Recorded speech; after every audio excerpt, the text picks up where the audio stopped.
Setembro adiado. Meu nome é Sérgio Seixas, do Grupo Terra de Rudá. Hoje eu queria falar um pouquinho sobre o perfil desse setembro. Setembro adiado, por que seria?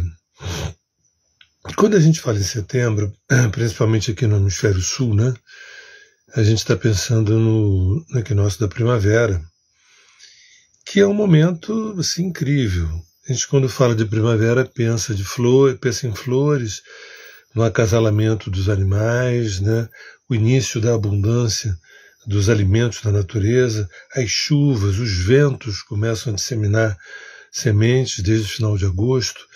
As chuvas começam a ser um pouquinho mais frequentes, embora pareça que isso não deva acontecer, mas muita gente, quando a gente pensa no final do inverno, né, e a chegada de setembro, início da primavera, associa muito a uma abundância de afetos, época do acasalamento, do afeto, do amor, das relações, né, a natureza vibra, né, as águas nas nascentes começam aos pouquinhos ficar mais superficiais, até eclodirem mais na superfície, outubro com mais vigor, novembro com mais vigor ainda, isso no hemisfério sul me refiro, né?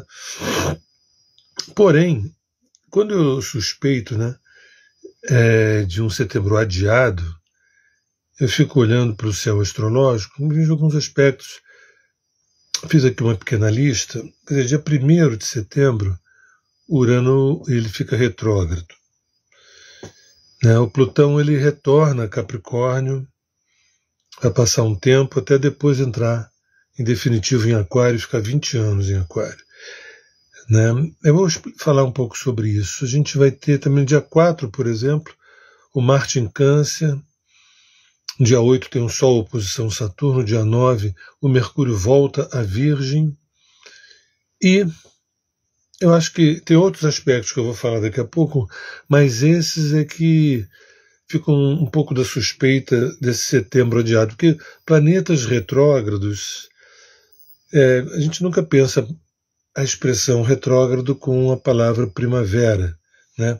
O equinócio vai se dar no dia 22, tanto o equinócio de outono para o hemisfério norte quanto da primavera aqui para o hemisfério sul, e para nós aqui a primavera nunca está associada a retrógrado, vamos dizer assim. Então temos um Urano, que é um planeta que rege Aquário retrógrado, agora dia 1º de setembro, e ele vai até final de janeiro do ano que vem. Lembrando que o movimento retrógrado é um movimento aparente, não é um movimento astronômico, não existe nenhum planeta que volte para trás, mas do ponto de vista simbólico tem uma representação, um planeta retrógrado. É como se aqueles assuntos, na melhor das hipóteses, os assuntos aquarianos, os assuntos uranianos, na melhor das hipóteses, fizesse com que a gente se debruçasse sobre eles, refletisse, voltasse a uma nova avaliação sobre aqueles assuntos. Liberdade, consciência, transcendência, inovação, tecnologia, enfim. Mas tem um aspecto sombrio também que representa o aspecto da sombra de Urano, ansiedades, doenças do sistema nervoso, né? Alguns bugs tecnológicos, né? Ações de hackers, essas coisas todas. Mas aí também o Plutão ele retorna a Capricórnio. Esse é um ponto mais importante, porque nessa passagem de Aquário para Capricórnio, o Plutão ele vai para Aquário, depois volta para Capricórnio, depois quando entrar em Aquário vai de vez. Essa dança do Plutão, né, nos últimos graus de Capricórnio, nos primeiros de Aquário, mexe muito com a questão ambiental, mexe com os temas das revoluções, das instituições em xeque, né? E não vejo nenhum problema com isso, porque uma das funções de Plutão é agir em cima daquilo que o prazo de validade venceu. E Urano também, né, em busca sempre de uma renovação, de uma ressignificação, né, de um ir além da onde se estava. Mas quando a gente suspeita também que a casa estava mais ou menos arrumada, quando Plutão vai para Capricórnio, depois retorna para Aquário, vai direto, sempre dá um tranco, é como se você estivesse num avião e isso representasse turbulências. A gente, como brasileiro, também está acostumado a isso. Mas isso também tem a ver com o planeta Terra, né? E com questões ambientais e institucionais, né? Isso é muito significativo. A gente tem no dia 3 agora uma lua nova em Virgem, que uma lua nova é sempre o começo de um novo ciclo, que se encerra 27 dias, 28 dias depois, e é sempre interessante quando as pessoas pensam em começar algum projeto, começar alguma iniciativa na lua nova, é sempre bom, porque a tendência é crescer. Isso não tem nada a ver com crendice, não. Isso é uma observação de como é que a natureza funciona com os 4 estágios da Lua, e a psique humana, e o próprio ser humano. Então a gente vai ter agora, dia 3 de setembro, essa Lua nova em Virgem, que é um aspecto mais analítico, um aspecto mais racional, mais ligado ao trabalho, ao ofício, à produção. Talvez pessoas queiram me perguntar, mas é um bom período para se começar um novo trabalho, né? Sim. Aí a gente avança um pouco para o dia 4, Marte entra em Câncer. Marte não fica muito confortável em Câncer, porque Marte é um planeta fogoso, que mexe com a nossa tendência mais de autoafirmação, de assertividade, de iniciativa, de independência, de singularidade. E Câncer é um arquétipo ligado às emoções, aos vínculos, né, aos temas mais familiares e tudo. Então, às vezes é como se fosse um peixe fora d'água, né? O Marte em Câncer. A gente avança um pouco mais, dia 8, a gente vê um Sol oposição Saturno. Isso acontece uma vez por ano, o Sol se opondo a Saturno, mas quando acontece, vai acontecer agora em setembro, né, dia 8, sempre fica uma sensação de uma roda presa, naqueles 3 ou 5 dias, ou às vezes uma semana, sensação de alguma coisa que vai, mas não vai, que promete, mas não se cumpre, né? Sempre lembrando que cada mapa astral, né, cada pessoa tem uma singularidade que às vezes não é sensível a esses trânsitos genéricos. E para muitas outras pessoas, diferente. Também tem a singularidade, mas por razões outras são muito sensíveis à posição da Lua, à oposição do Sol com Saturno, né? E às vezes nem aparece no trânsito da pessoa, mas às vezes no gozar dessa semana as coisas não renderam, não avançaram, não adiantaram, né? Quando eu me refiro a setembro adiado, é a sensação de um movimento um pouco devagar para quem está prestes a entrar numa primavera, que é um período de explosão, né, de começo, né, de explosão da natureza.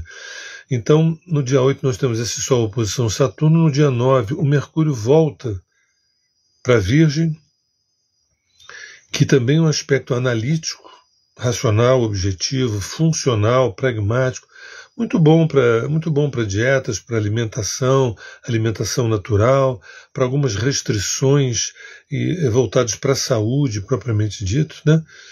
Mas sempre há uma certa implacabilidade também. Quando o Mercúrio entra em Virgem, a gente tem uma tendência a nossa peneira ficar mais seletiva, o nosso filtro ficar mais seletivo, né? A gente tem também, no dia 17, um eclipse lunar, a lua cheia, né, em Peixes.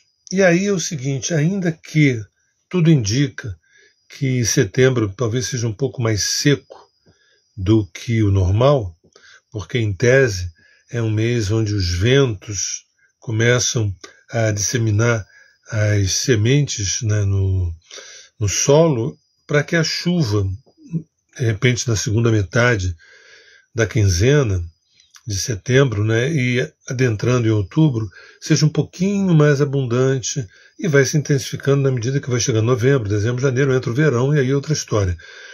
Ainda que setembro pareça um pouco mais seco do que o normal, fica-se uma desconfiança de que no dia 17, nesse eclipse com a lua cheia em Peixes, a gente possa ter algumas revoltas das águas, né? Algumas revoltas das águas. Lembrando que nesse ano a gente já teve essa conjunção Júpiter-Urano em Touro, que bateu com os acontecimentos em Porto Alegre, no Rio Grande do Sul. Só para lembrar que foi o mesmo acontecimento que se deu em 1941, com a mesma conjunção Júpiter-Urano em Touro. Né? Isso não está acontecendo agora em setembro, mas fica com uma pulga atrás da orelha sobre essa lua cheia, esse eclipse na lua cheia em Peixes. Né? Lembrando também que Netuno anda transitando no último grau de Peixes, Saturno também está em Peixes. Então, Saturno tem muito a ver também com os temas de trabalho, os temas kármicos, né? E Peixes tem a ver com as águas do planeta e com as águas psíquicas também, com o subjetivo, com o sensível e tudo isso. Então, sempre fica um alerta para a gente ficar atento aos nossos estados emocionais, a gente não ficar tão à flor da pele assim, que é essa lua cheia no eclipse em Peixe. Eu estou focando nas águas, ou chuvas, ou enxurradas, ou algo assim como possibilidade, mas isso tem total a ver também com o indivíduo, com a pessoa, com as suas chuvas, com os seus transbordamentos, às vezes desnecessários, às vezes um pouco acima do que poderia, né, do que deveria. A gente também tem, no dia 19, eu vejo aqui, um Sol trígono Urano, que isso também, esse Sol trígono Urano, ele acontece 2 vezes por ano. É bom a gente realçar, porque vai falar de um momento, quando eu falo dia 19, também em torno do dia 19, um momento mais criativo, mais auspicioso para os aspectos mais permissivos da experimentação, né? Tanto experimentações cerebrais, experimentações tecnológicas, né? Uma coisa muito boa. E também no dia 20, logo no dia seguinte, esse mesmo Sol se opõe a Netuno. Eu acho que essa dobradinha Sol trígono Urano e Sol oposição Netuno gera uma certa confusão entre a permissão de experimentar e, ao mesmo tempo, uma autoimagem um pouco difusa.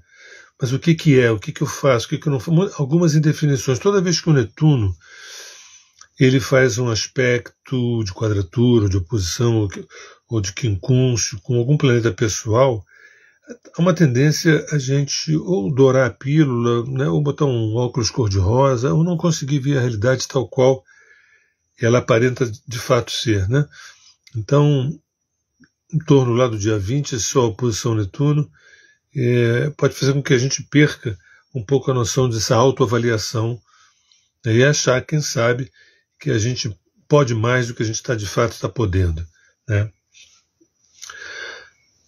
Dia 22 é o equinócio da primavera aqui para o hemisfério sul e o equinócio de outono para o hemisfério norte.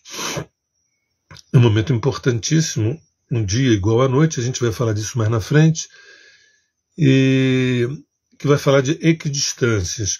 Por isso os antigos, eles usavam o equinócio da primavera para ritualizar casamentos, encontros, matrimônios e também a fertilidade da terra. Então, se alguém me pergunta assim, mas então o equinócio da primavera favorece o tema do amor? Sim, o Sol vai estar entrando em Libra, né? Que simbolicamente representa o 7º signo, a 7ª casa, que é a casa do matrimônio, do encontro, do casamento, da relação de intimidade. Sempre fica uma pergunta, né? Será que um relacionamento que começa no outono ou começa no inverno é tão diferente de um que começa na primavera? Ou será que um relacionamento que começa numa lua minguante é tão interessante do que um que comece numa lua nova, por exemplo, ou numa lua nova pré-crescente? Claro que quem manda não é essa lua, nem o que manda é a nossa consciência. A gente pode pegar situações energeticamente adversas e reverter totalmente para uma coisa extremamente bacana, legal, positiva. Mas a gente vai depender do nosso nível de consciência, né? Então, dia 22 nós temos aí o equinócio da primavera, né? Nossa alma se relaciona com os astros, nos humanos, a observação do Nelson aqui.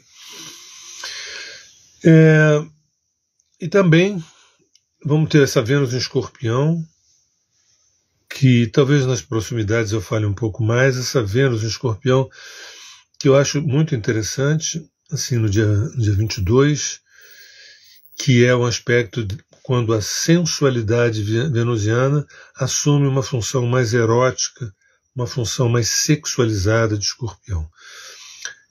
Muitas vezes facilita, por incrível que pareça, eu estou falando aqui de afeto, de amor e de sexo, mas também a Vênus de Escorpião, ela toca no assunto do dinheiro também, do dinheiro, das posses, do sistema financeiro, de alguns investimentos. É o poder do conforto taurino e o poder das relações librianas, né? Quer dizer, essa Vênus em Escorpião. E no dia 26, o Mercúrio ele sai de Virgem, entra em Libra, que é um aspecto mais mental, sai de um lado racional de Virgem para um aspecto mental. Insisto que, ao olhar esses planetas, eu estou me referindo aos planetas no céu, mas vocês sabem, por eu trabalhar com arqueoastrologia, não existe céu e eu aqui. Tudo é um único corpo. Esse céu que está lá em cima, ele está dentro da gente. Então, quando o Mercúrio entra em Libra, é possível que em algum nível mais sutil ou menos sutil, a gente possa estar mais articulado. O Mercúrio, que é um planeta ligado ao pensamento, num signo ligado ao pensamento. Então, a Vênus em Escorpião, Mercúrio em Libra, será que facilita algumas trocas, alguns papos, alguns jogos de sedução, né? Em termos de relação? Pois é. Agora, é sempre bom lembrar, me parece o mês de setembro, quando eu falei de setembro adiado, né, porque tem tantos pontos aqui retrógrados e planetas que voltam para os signos anteriores e tudo, dá a impressão de que tem um certo freio de mão puxado para uma época que é uma época de transbordamento, é uma época efusiva da primavera, né? Inclusive a temperatura começa a ficar um pouco mais quente. Agora, é sempre bom lembrar que setembro não está desvinculado de agosto, nem de julho, nem de junho, nem de maio, por aí afora. Nós, por exemplo, só para lembrar, nós passamos, só para citar 2 blocos, nós estamos passando, né, esse ano, nós vivemos esse Júpiter conjunção Urano em Touro, que ainda estamos sobre ativação psíquica desse Júpiter conjunção Urano em Touro, que nos deixou algumas feridas, principalmente no sul do nosso país. Também passamos por Saturno, quadratura Júpiter, que significa também algumas feridas sobre a questão das instituições jurídicas, das instituições da justiça, por exemplo. Saturno quadrado Júpiter tem a ver com limites de um lado, expansão do outro, né? E todo um processo crítico em relação à ordem, à lei vigente. É como se um lado dissesse que o outro estava infringindo a lei e vice-versa. Então, Saturno quadrado Júpiter é uma queda de braço entre 2 forças muito diferentes. Uma força contrátil de Saturno e uma outra força expansiva de Júpiter. Esse ano a gente passou por essa quadratura, que ela não acontece anualmente. É uma quadratura mais específica, assim. E também volto a lembrar que esse ano, essa transição de Plutão, que está em Aquário, volta para Capricórnio, depois vem em Aquário, são uns trancos, tanto atmosféricos, climáticos, institucionais, sociais, de organizações sociais, organizações políticas, de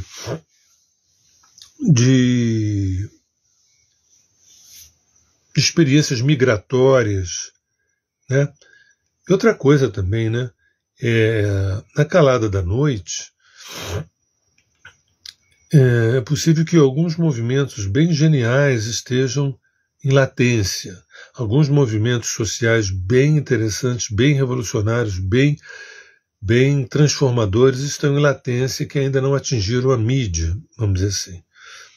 Agora, e por outro lado, aqui também nós temos algumas lives que eu fiz sobre, né, Netuno sextil Plutão, Urano sextil Netuno e Urano trígono Plutão, que é muito importante. Então eu sempre comento que enquanto alguns astrólogos são alarmistas, né, adoram o apocalipse, essa triangulação de Urano, Netuno e Plutão no céu são planetas transpessoais, eles sempre nos remetem a instâncias muito evoluídas dentro da psique coletiva e da psique individual.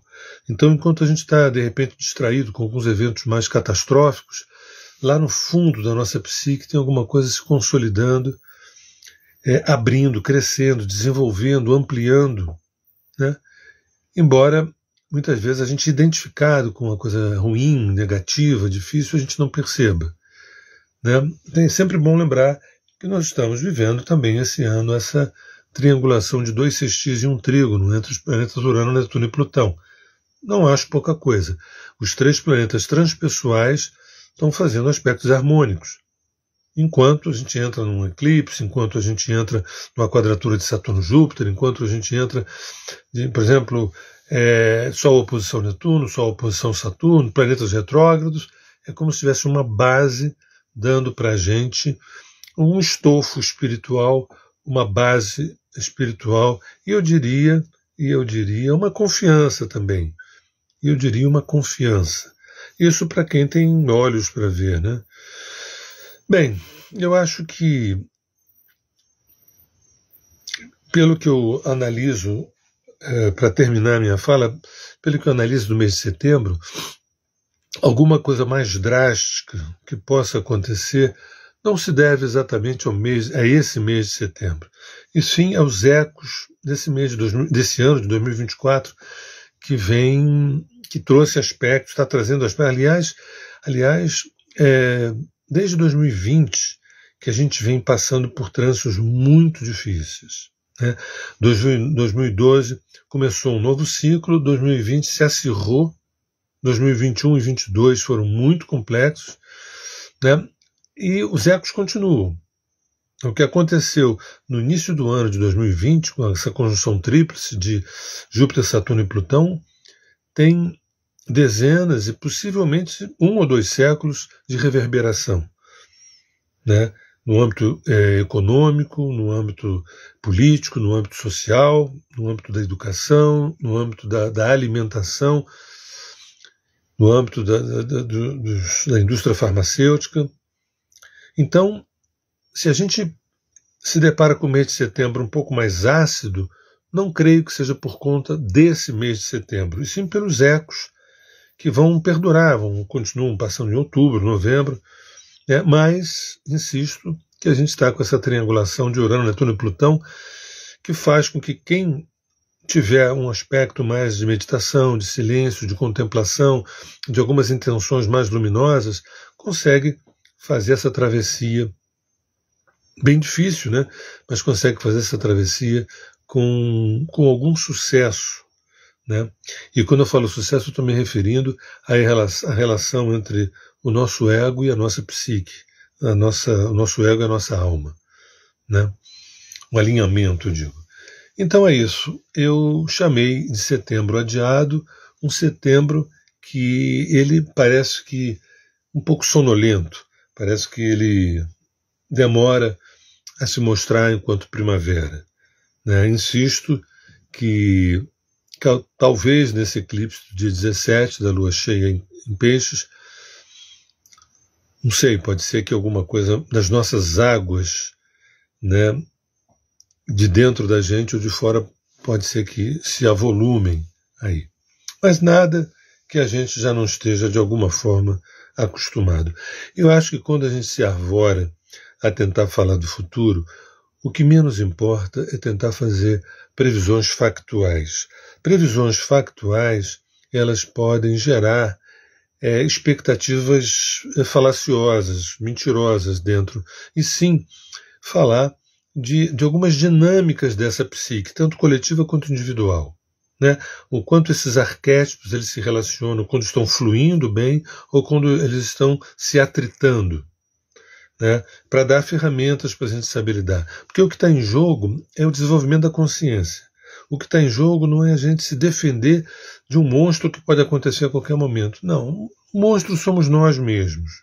Né? A gente já sabe disso. Quem construiu esse planeta, né,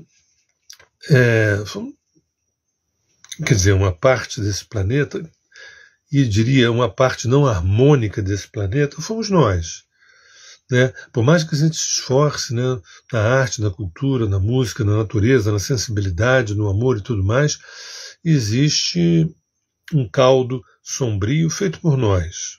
Feito por nós. Porque, a princípio, uma tempestade ou uma irradiação solar não é nada sombrio, faz parte da natureza. Mas não. Mas a gente coloca ali a nossa força para, muitas vezes, em nome do lucro, né?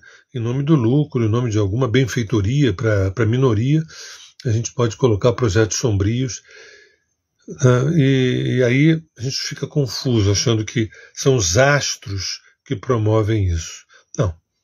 Os astros dentro da gente, os planetas dentro da gente, eles são forças psíquicas que atritam ou fluem na direção de... Porque a fricção ela pode gerar luz, pode gerar expansão de consciência. Né? Essa é a razão pela qual eu sempre coloco os vídeos aqui na Terra de Rudá, é para falar desse aspecto friccional da consciência. Né?